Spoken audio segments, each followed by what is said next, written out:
दोस्तों नमस्कार। आज है 4 मई। जैसा कि प्रतिदिन हम आपको 15 से 20 महत्वपूर्ण प्रश्नों से अवगत कराते हैं, तो आज के करंट अफेयर के प्रश्न हैं। पहला प्रश्न, किस संस्थान के वैज्ञानिकों ने बताया कि आर्कटिक के ऊपर 1 मिलियन वर्ग किलोमीटर में फैले ओजोन परत में सबसे बड़ा छेद असामान्य वायुमंडलीय परिस्थितियों के कारण बंद हो गया है? मध्यम श्रेणी के मौसम पूर्वानुमान के लिए कोपरनिकसी यूरोपीय केंद्र, विश्व मौसम संगठन, चीन मौसम विज्ञान प्रशासन, मौसम संबंधी उपग्रहों के शोषण के लिए यूरोपीय संगठन। इसका उत्तर होगा विकल्प A. Copernicus European centre for medium range weather forecast के वैज्ञानिकों ने बताया कि आर्कटिक के ऊपर 1 मिलियन वर्ग किलोमीटर में फैले ओजोन परत में सबसे बड़ा छेद असामान्य वायुमंडलीय परिस्थितियों के कारण बंद हो गया है। ओजोन में छेद की पहली बार वैज्ञानिकों ने पहचान की थी मार्च 2020 में। छेद का विकास कोपरनिकसी क्लाइमेट चेंज सर्विस और कोपरनिकस एटमॉस्फेरिक मॉनिटरिंग सर्विसेज द्वारा European centre for medium range weather forecast द्वारा पुष्टि की गई थी। आज का दूसरा प्रश्न, कोविड-19 रोगी से निपटने के लिए फ्रंटलाइन स्वास्थ्य कार्यकर्ताओं के लिए कौन सा संगठन मुफ्त ऑनलाइन स्वप्रमाणन पाठ्यक्रम कोरोना वॉरियर्स प्रदान करता है? TCS iON, Tech Mahindra, Infosys limited, Wipro. इसका सही उत्तर होगा विकल्प ए।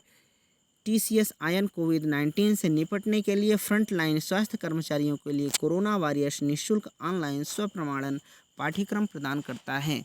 आज का अगला प्रश्न, भारत सरकार और किस बैंक ने 1 बिलियन डॉलर 1.5 बिलियन डॉलर के ऋण पर हस्ताक्षर किए हैं, जो उपन्यास कोरोना वायरस रोग महामारी की सरकार की प्रतिक्रिया का समर्थन करेगा? विश्व बैंक, न्यू डेवलपमेंट बैंक, एशियाई विकास बैंक, अंतर्राष्ट्रीय मुद्रा कोष। भारत सरकार और एशियाई विकास बैंक ने 1.5 बिलियन डॉलर के ऋण हस्ताक्षर किए, जो कोरोना वायरस महामारी की सरकार की नोवल कोरोना वायरस प्रतिक्रिया का समर्थन करेगा? किस संस्थान ने कोविड-19 रोगियों पर एंटी कुष्ठ दवा का परीक्षण शुरू किया है? भारतीय प्रौद्योगिकी संस्थान, वैज्ञानिक और औद्योगिक अनुसंधान परिषद, भारतीय चिकित्सा अनुसंधान परिषद, अखिल भारतीय आयुर्विज्ञान संस्थान। Council of scientific and industrial research ने माइक्रोबैक्टीरियम का परीक्षण शुरू किया है, जो एक एंटी लेप्रोसी दवा है। सीएसआईआर के निदेशक शेखर मंडे ने यह जानकारी दी। इस पर विशेष सूत्रीकरण के तहत माइक्रोबैक्टीरियम डब्ल्यू कहा जाता है। विभिन्न कोविड-19 रोगियों पर गर्मी से मारे गए बैक्टीरिया की कोशिश की जाएगी। सीएसआईआर को drug controller general of India से परीक्षण कराने की मंजूरी दी गई है। आज का अगला प्रश्न, 28 अप्रैल को होने वाली बैठक के लिए केंद्रीय विदेश मंत्री एस जयशंकर ब्राजील, रूस, चीन और दक्षिण अफ्रीका के अपने समकक्षों के साथ शामिल होते हैं। कौन सा देश ब्रिक्स 2020 की मेजबानी करेगा? दक्षिण अफ्रीका, रूस, ब्राजील, चीन। इसका सही उत्तर होगा विकल्प बी, रूस। 28 अप्रैल को होने वाली बैठक के लिए केंद्रीय विदेश मंत्री एस जयशंकर ब्राजील, रूस, चीन और दक्षिण अफ्रीका के अपने समकक्षों के साथ शामिल होते हैं। ब्रिक्स के सदस्य देशों के विदेश मंत्री संयुक्त रूप से कोरोना वायरस महामारी से निपटने के तरीकों पर चर्चा करने के लिए एक असाधारण वीडियो सम्मेलन करेंगे। इस आयोजन की अध्यक्षता रूसी विदेश मंत्री सर्गेई लावरोव करेंगे। ब्रिक्स प्रेसिडेंसी 1 जनवरी 2020 से ब्राज़ील के रूस में पारित किया गया था। आज का अगला प्रश्न है, किस राज्य के मुख्यमंत्री ने 28 अप्रैल को जगन्नाथ विद्या दिवेना योजना शुरू की? ओडिशा, मध्य प्रदेश, आंध्र प्रदेश, तमिलनाडु।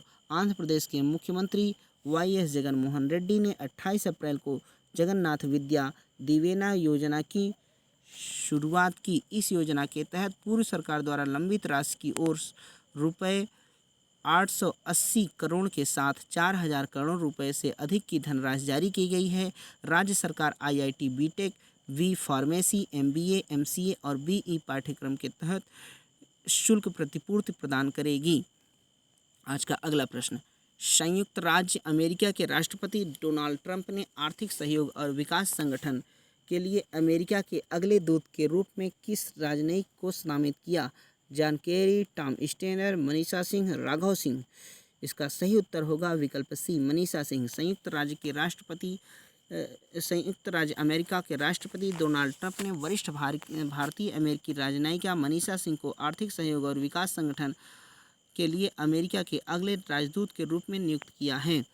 आज का अगला प्रश्न, कार्य दिवस पर सुरक्षा और स्वास्थ्य के लिए विश्व दिवस किस तिथि को मनाया जाता है? 25 अप्रैल, 28 अप्रैल, 27 अप्रैल, 23 अप्रैल। इसका सही उत्तर होगा विकल्प बी, 28 अप्रैल। विश्व सुरक्षा और स्वास्थ्य के लिए कार्य दिवस एक संयुक्त राष्ट्र अंतर्राष्ट्रीय दिवस है जो हर 28 अप्रैल को मनाया जाता है।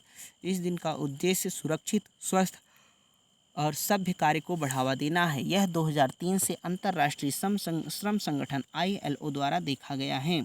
आज का अगला प्रश्न, पंजाब, केरल और दिल्ली सहित राज्यों ने 2022 से आगे कितने समय के लिए राज्यों को माल और सेवा कर GST मुआवजे के विस्तार के लिए भारत सरकार से मांग की है? 3 साल, 2 साल, 1 साल, 5 साल। इसका सही उत्तर होगा विकल्प बी, 2 साल। पंजाब, केरल और दिल्ली सहित राज्यों ने माल और सेवा कर GST के विस्तार के लिए भारत सरकार से 2022 से परे 2 साल के लिए मुआवजे की मांग की है ताकि संकट का सामना करने के बाद कोविड-19 महामारी का सामना करना पड़े। अगला प्रश्न, किस संस्थान ने कोविड-19 के खिलाफ लड़ाई में उपकरणों की कीटाणु शोधन के लिए UV अल्ट्रावायलेट प्रकाश का उपयोग करके एक सुरक्षित और बहुसतह वाला सैनिटाइजर डिजाइन किया है? IIT Delhi, IIT Bhubaneswar, IIT Hyderabad, IIT Patna. इसका सही उत्तर होगा विकल्प B, IIT Bhubaneswar. IIT Bhubaneswar में कोविड-19 के खिलाफ लड़ाई में उपकरणों के कीटाणु शोधन के लिए U अल्ट्रावायलेट प्रकाश का उपयोग करके एक सुरक्षित और बहुसतह वाला सैनिटाइजर डिजाइन किया है। आज का अगला प्रश्न, नाबालिगों द्वारा किए गए अपराधों के लिए किस देश में मृत्युदंड समाप्त कर दिया? सऊदी अरब, संयुक्त अरब अमीरात, ओमान, यमन। इसका सही उत्तर होगा विकल्प ए, सऊदी अरब। सऊदी अरब नाबालिगों द्वारा किए गए अपराधों के लिए मृत्युदंड को समाप्त कर दिया। आज का अगला प्रश्न, किस शहर ने कोविड-19 को फैलाने के लिए स्मार्ट सिटी मिशन के तहत सिटी के चुनिंदा इलाकों में सैनिटाइजर का छिड़काव किया? जयपुर, जोधपुर, वाराणसी, भोपाल। इसका सही उत्तर होगा विकल्प सी, वाराणसी।